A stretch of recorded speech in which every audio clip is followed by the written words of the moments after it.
Começando mais um Cash in Cast. Que alegria receber você mais uma vez. E aqui comigo sempre ele, Pedro Paulo.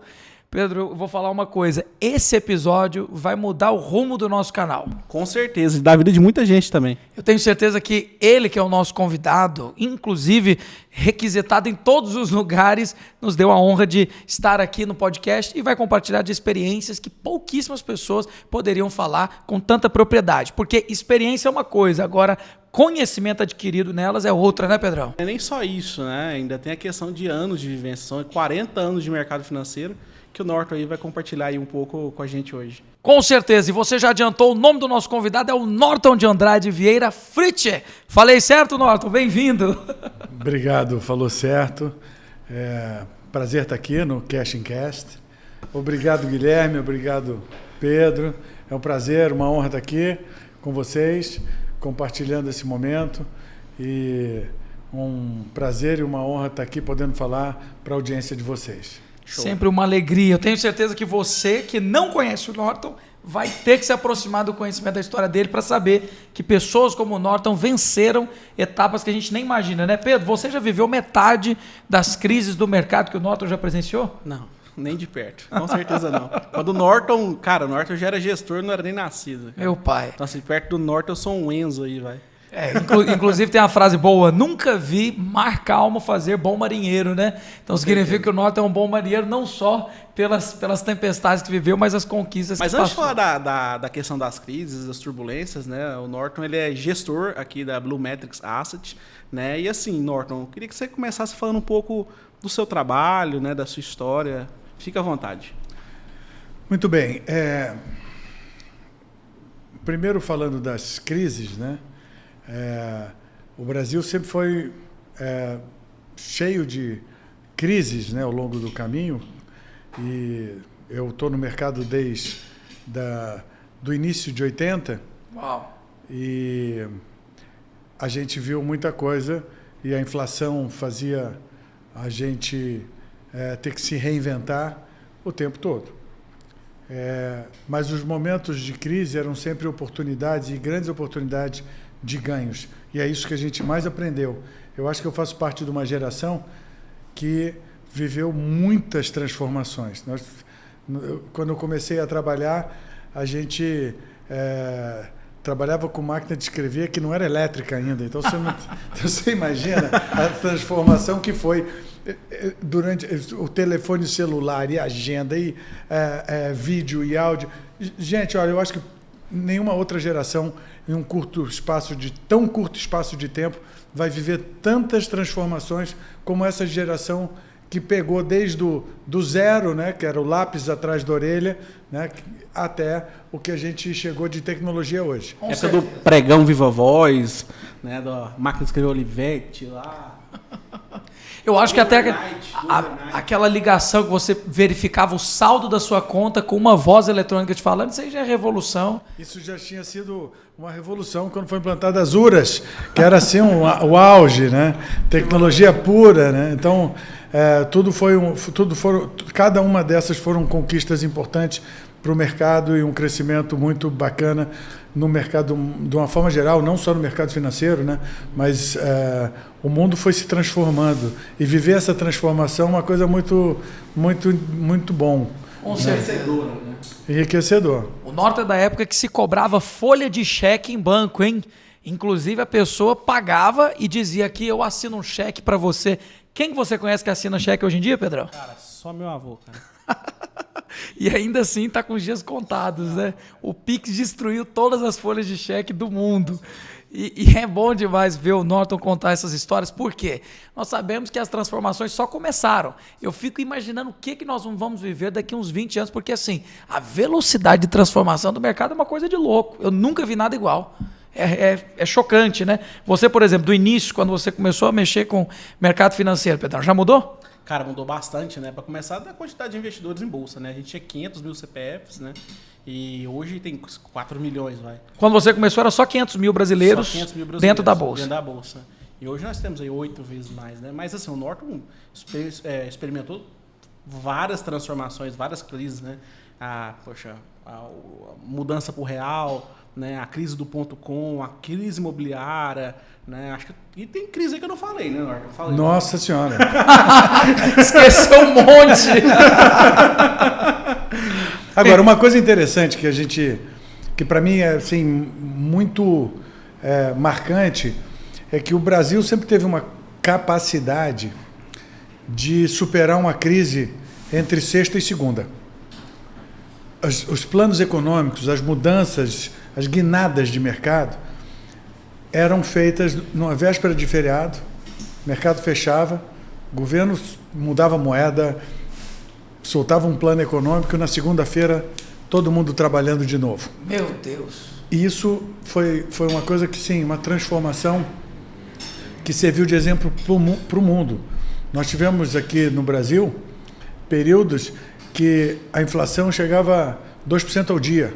Meu pai. Cara, isso é louco. Então, assim, um cheque em depósito, você imagina, você vai demorar quantos dias a compensação? Nenhum país no mundo tinha uma compensação tão rápida e eficiente como a nossa. Então, isso foi transformando o mercado financeiro brasileiro e se tornou exemplo no mundo, até hoje. Né? Eu lembro um período que eu trabalhei em Nova York, um cheque em Nova York pode ser devolvido até 6 anos depois. Nossa! Por isso que ninguém aceita cheque. Nova York. Né? Meu Deus! A legislação, é óbvio que isso não acontece, tal, mas é comum nos Estados Unidos o cara não compensar o cheque, ele colocar em cobrança.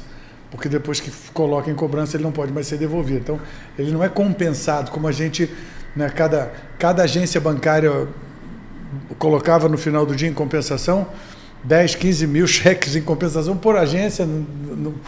Assim, uma coisa impensável, né? Hoje em dia, você pensar no volume físico, e para somar os cheques, fazer capa de lote e conferir, era uma operação de guerra diária.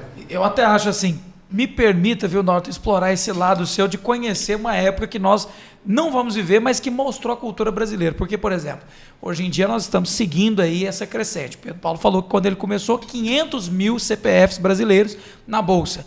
Hoje nós estamos gerando quantos milhões aí? 4 milhões. 4 milhões. Então, nós temos aí uma crescente muito grande. Mas na época do Norton, viu que eu tenho 1.000 brasileiros investindo na Bolsa. E, enfim, nós temos um número muito inferior que veio crescendo como cultura. Tinha mais, né, Norton? Conta um pouco pra gente. Como é que era esse mercado? Ele era mais selvagem? Como é que era? A gente é Nutella hoje? Como é que era isso? Assim, o mercado de na década de 80 e tal, esse mercado que a gente vive hoje, ele não existia.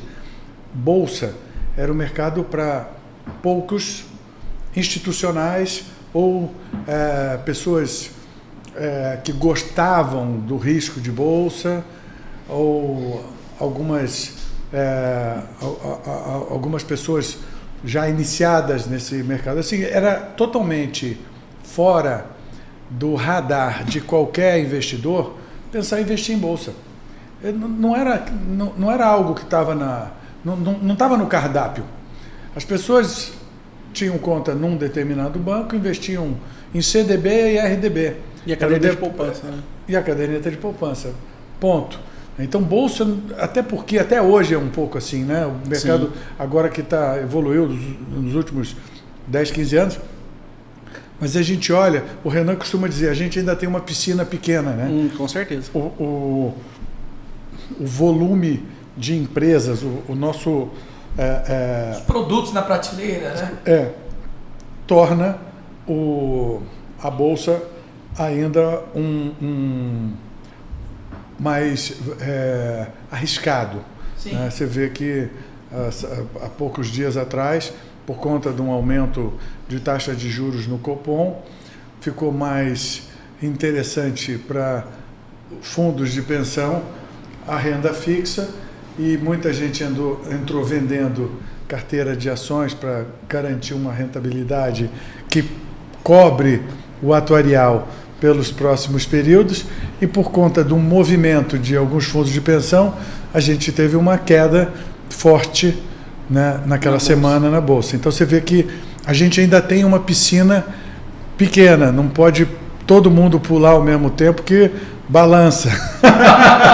E todo mundo sente a onda, né? Todo mundo sente a onda. Bate mesmo. Pois é, mas por outro lado, o mercado tem evoluído muito e crescendo. A gente precisa alguns anos mais de estabilidade e crescimento para a gente poder ter aí uma onda forte de IPOs e crescer esse universo para ter um mercado mais estruturado e saudável. E eu tenho muita confiança que esse é o próximo movimento e o próximo momento que a gente vai viver, né? A gente precisa... Pensamos que isso ia acontecer de 2019 para cá, pegamos 2 anos de pandemia, as coisas ficaram um pouco atrasadas, mas assim, somos sempre otimistas, né? Graças a Deus, e uma vez vencido esse período de pandemia, a gente está vendo o mercado em recuperação, Europa, Estados Unidos, tem ainda um dever de casa para fazer, mas assim, a próxima onda eu espero que o Brasil aproveite para crescer adequadamente o nosso mercado acionário como uma boa opção de investimento, como é nos Estados Unidos. Sim. Que lá 80% do investimento do americano é bolsa e 20% é renda fixa. Nós estamos agora no 20-80%. Agora que nós chegamos em 20% de bolsa dos brasileiros. E já é uma evolução. É ótimo saber que o Brasil está começando com essa cultura e é exatamente isso que eu queria perguntar, porque tem brasileiro que valoriza o capital fora. Eu quero investir na moeda mais sólida do mundo, eu vou atrás do dólar. Sabe o que eu já ouvi o povo falar para mim, Pedrão? Eles falam assim, eu não quero investir em bolsa brasileira. Que bolsa brasileira? Eu quero investir na bolsa nos Estados Unidos. Fala, é mesmo? Você sabia que você precisa de uma conta num banco lá, ou você precisa de algum intermediário para entrar no mercado americano? Mas a pessoa ela tem essa ilusão que mexer com investimento fora do Brasil é melhor do que no Brasil.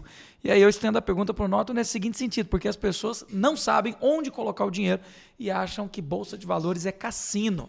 E nós sabemos que existem muitas empresas sólidas. O que dizer, por exemplo, um dia como hoje, que até meio-dia as pessoas podiam investir até 50% do FGTS na Eletrobras. Rodolfo, que já vai entrar aqui, tinha falado desse investimento e os brasileiros estão cada vez mais aprendendo a investir em papéis, né, Norton? O que você acha? Realmente é seguro só fora? É só o dólar que compensa ou existem bons investimentos na bolsa brasileira também? Eu diria que os melhores investimentos hoje estão na Bolsa Brasileira. Nós estamos com os nossos papéis e os preços bastante descontados. É isso que está fazendo os estrangeiros voltarem. Nós tivemos períodos aí de instabilidade política, econômica, enfim, todo mundo entende aí o momento que a gente tem passado e o que a gente tem sofrido. E isso fez com que os nossos ativos ficassem muito descontados. Então, hoje eu vejo um movimento contrário. Eu vejo investidores, grandes investidores, famílias, family office, trazendo recurso para investir no Brasil. Tanto nos juros, que hoje a gente é a maior taxa real de juros do mundo, do planeta, se eu não me engano, 5,7% de taxa de juros reais. E bolsa que está absurdamente descontado. Hoje eu estava fazendo uma reunião mais cedo, a gente estava olhando dividendos de Vale e Petrobras. Vocês têm ideia de quanto é que a Petrobras está pagando dividendo hoje? Quase 20%. 25%. Você assim, 38%, se não me engano. Hã? Perto de 38% de dividendo aí nos últimos 12 meses. Pois é, uma coisa assim, absurda. A Vale também está com dividendo em torno de 15%. Por quê? Porque o ativo ficou muito descontado, ela continua uma empresa sólida, dando lucro, distribuindo dividendos com o preço do papel muito descontado. Dá para compreender, mas não dá para entender, né? E se você for comparar, por exemplo, no caso da Vale, né, com a principal corrente dela, Rio Tinto, né? Então ela tem um minério de ferro com uma qualidade superior a Rio Tinto e ela está mais descontada que a Rio Tinto, né? Isso faz sentido nenhum. A gente está num momento em que o dólar ainda ele está com uma boa apreciação em relação ao real brasileiro, uma bolsa muito descontada e uma taxa de juros muito alta. Ou seja, na minha opinião, né, o Brasil está num cenário perfeito para se investir no Brasil hoje, né? Eu penso assim. Bom, eu vou arriscar um palpite, eu digo vou arriscar, porque eu vou fazer uma pequena correção, que você falou que eu sou gestor da BlueMetrics. Eu não sou gestor, eu não sou CGA. Tá? Eu tenho uma formação de mercado da vida inteira, comecei a vida fazendo direito, depois fiz administração, fiz especialidade em finanças, enfim, uma série de cursos de formação, mas aqui o que eu costumo dizer que para mim foi a mais importante foi a vida, né, que ensina, etc. Mas eu tenho que fazer a ressalva, por não ser economista, eu vou dar uma opinião, mas vou fazer a ressalva de que não é uma opinião de um economista. Hoje a gente tem uma situação, você mencionou do dólar. Eu acho que o investidor está vendo a possibilidade de um dólar com a valorização do real, o dólar caindo, e taxa de juros reais e os ativos descontados. A gente está vivendo um momento de guerra na Europa. Sim. A gente está vivendo um momento de inflação muito alta e fora do controle em Europa e Estados Unidos, pós-Covid. Durante décadas eles não lembravam mais o que era a inflação, perderam o timing de fazer a correção necessária, já é um fato, todo mundo sabe. Sim. Isso não é uma opinião minha, já está. E então esses pontos são favoráveis para a gente hoje sobre dois aspectos. O primeiro, que a guerra e a crise de commodities só eleva os preços e faz o Brasil ter cada vez mais competitividade. Na hora que somos mais competitivos na exportação, exporta-se mais, com mais exportações, temos mais oferta de dólares, o dólar cai. Aliás, isso tem sido um motivo que o Brasil, quando entra em crise nos últimos anos, é o nosso hedge natural, que eu costumo dizer. Toda crise que vem na economia, o dólar sobe, a gente exporta mais, gera mais dólar, o dólar volta para trás, porque tem aí um equilíbrio, né? A gente tem reservas que não tínhamos há algumas décadas atrás, a gente tem uma inflação sob controle, enfim, uma série de fundamentos econômicos que estão no lugar, né? E as crises têm sido, assim, naturalmente controladas, que a gente, quando descontrola de um lado, a própria economia já se ajusta e o dólar voltou para patamares normais, vamos dizer, mais saudáveis. Então, a crise de guerra sobe o commodity e o dólar vai cair aqui de novo. E a taxa de juros reais muito alta está pressionando o dólar para baixo também, porque os investidores internacionais hoje não têm taxa real de juros em outro lugar do mundo e não tem uma economia sólida como a nossa, com uma inflação sob controle como a nossa, em nenhuma outra economia com o nosso tamanho. Isso também é um fato. Então, nós temos dois aspectos. Você me pergunta o que eu acho. Eu acho que o dólar tem uma tendência de baixa. Nos próximos 2 anos, eu acredito sim, o dólar tem uma tendência de baixa. Porque ele está sendo pressionado para isso. Se a nossa economia continuar andando do jeito que está, e a crise da guerra, eu não vejo a possibilidade dessa guerra acabar. A última do Iraque durou 11 anos. O Putin não entrou na Ucrânia para em 3 meses ir embora. Com certeza não. E uma guerra que já vinha sendo calculada. Eu vou até aproveitar a nota, você tocou num ponto, eu jamais vou deixar de chamar esse amigo nosso que fala tudo sobre commodities, inclusive já esteve aqui conosco no podcast. Inclusive, Pedro, só para ressaltar aqui para a galera, o pessoal pode se inscrever no canal, deixar o comentário, nós vamos inclusive encaminhar tudo, e esse cara é o fera dos commodities, por isso eu vou abrir espaço para ele aqui, Pedro. Tem aí quase 15 anos de mercado financeiro. Então vou pedir licença para o Pedro Paulo, por Norton aqui na mesa. Vem para cá, nosso amigo Rodolfo. Eu quero, inclusive, que ele dê um palpite em cima do que o Norton acabou de falar, porque eu achei, assim, brilhante a fala do Norton. Tenho certeza que ele vai dar o toque de mestre aqui. Norton, só fazendo um adendo, né? Você citou a questão aí do carry trade, né? Para o pessoal poder entender, o carry trade é quando a pessoa toma dinheiro emprestado, por exemplo, nos Estados Unidos, e aplica em renda fixa aqui para ganhar o diferencial de juros, né? Então, isso aí pressiona o dólar para baixo, né? E, assim, ao meu entender, né, a Bolsa Brasileira, por ser bastante pesada, né, nessa parte de commodity, né, Vale e Petro, ali representa, se não representa 30%, representa quase 30% do nosso índice. Ela tem um comportamento, digamos assim, descorrelacionado do mercado internacional, que é bastante pesado ali em tecnologia, né, principalmente nos Estados Unidos. Dependendo da crise, né? Nesse momento, a crise está elevando os commodities, está nos beneficiando. Mas a gente tem que ter muito cuidado com descasamentos, né? Então, assim, temos que ter atenção nesses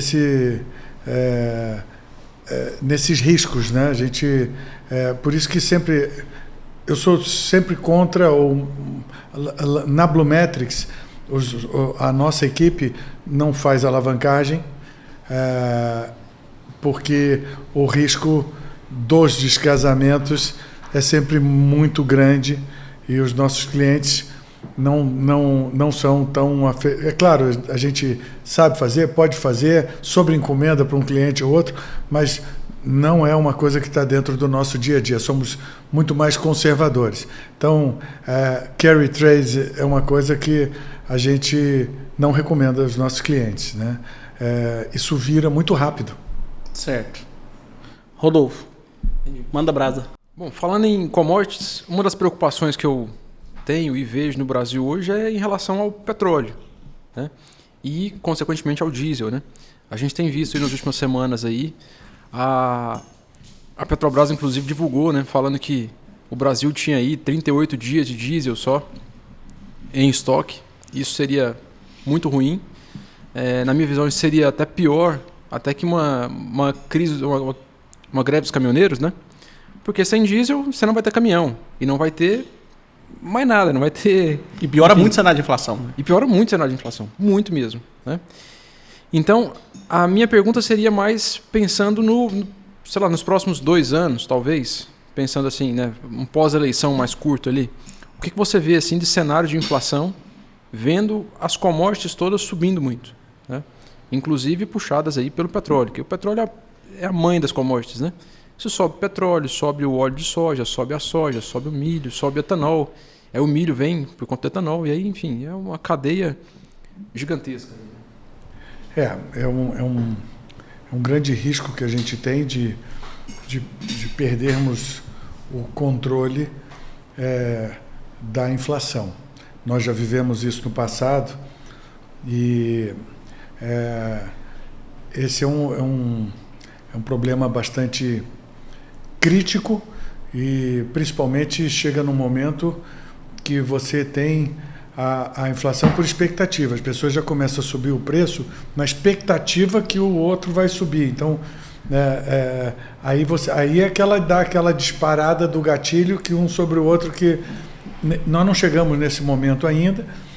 O combustível é um fator muito importante.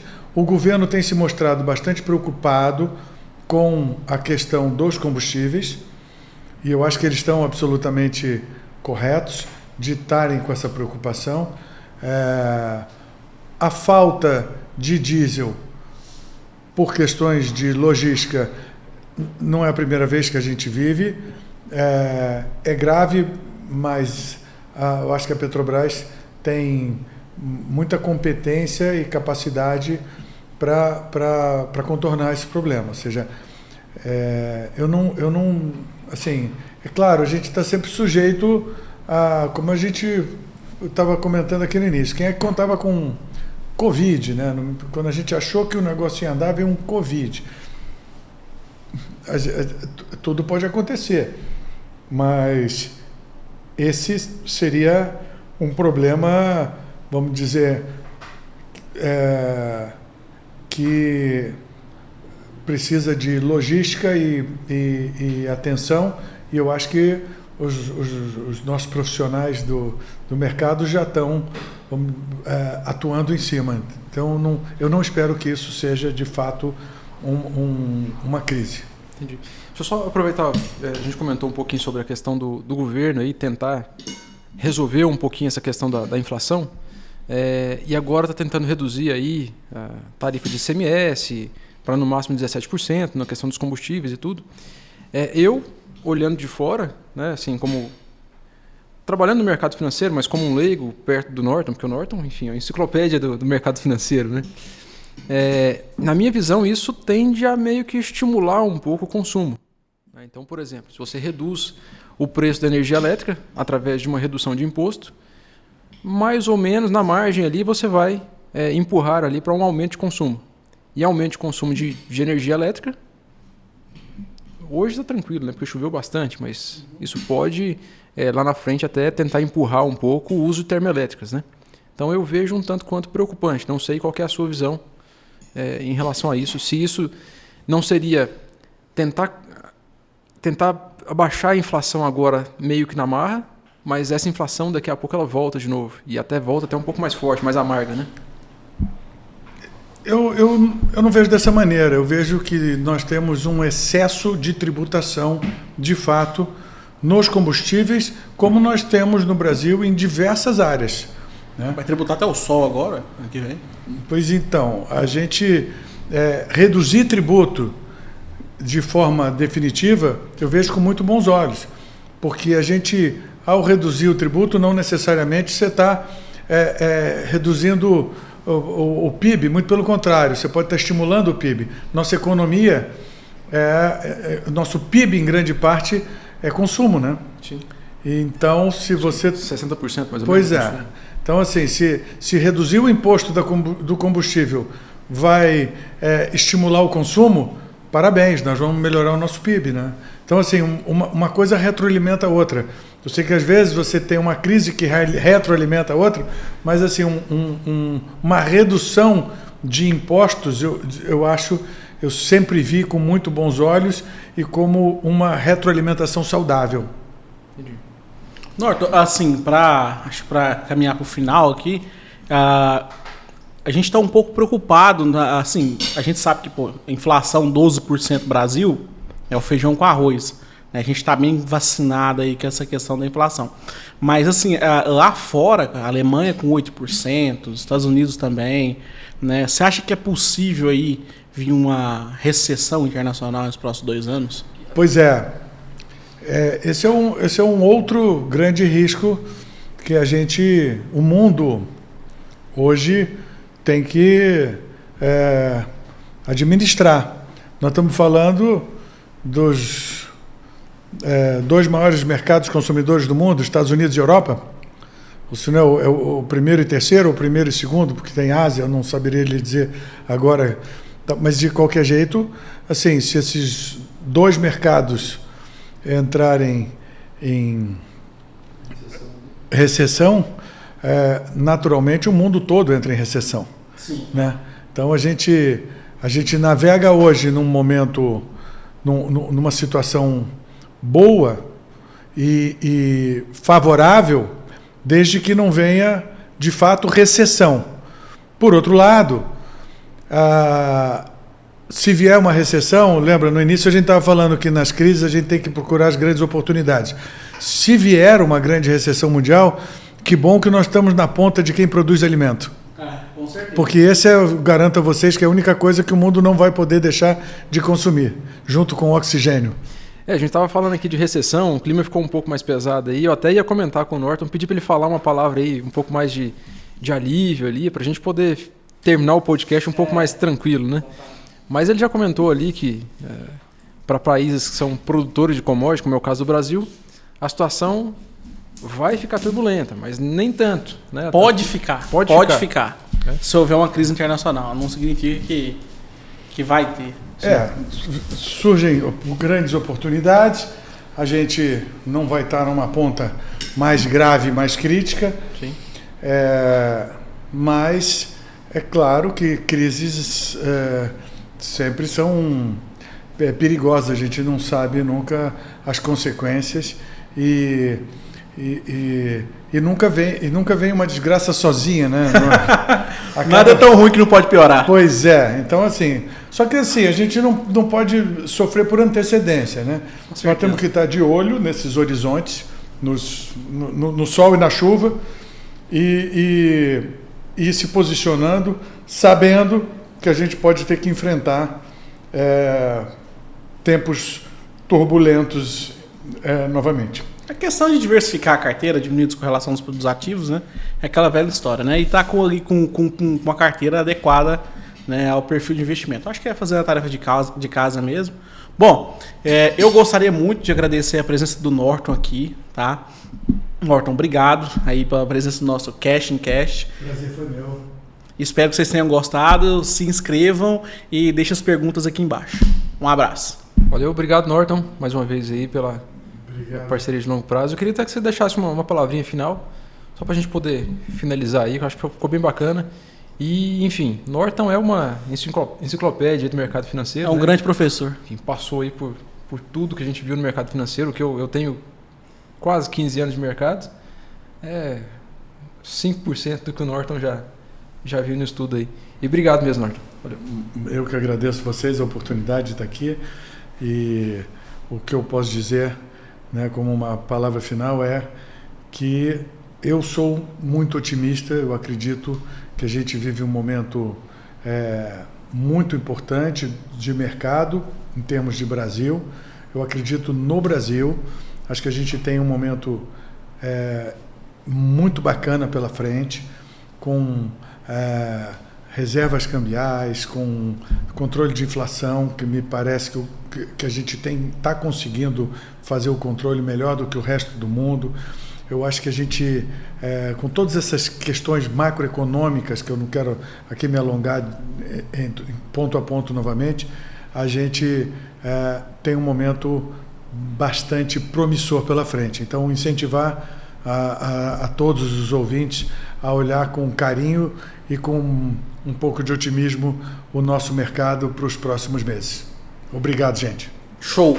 Bom, esse foi mais um episódio de Cash in Cash. Agora sim, me despedindo de vocês, né? E é isso, até semana que vem. Um abraço, pessoal.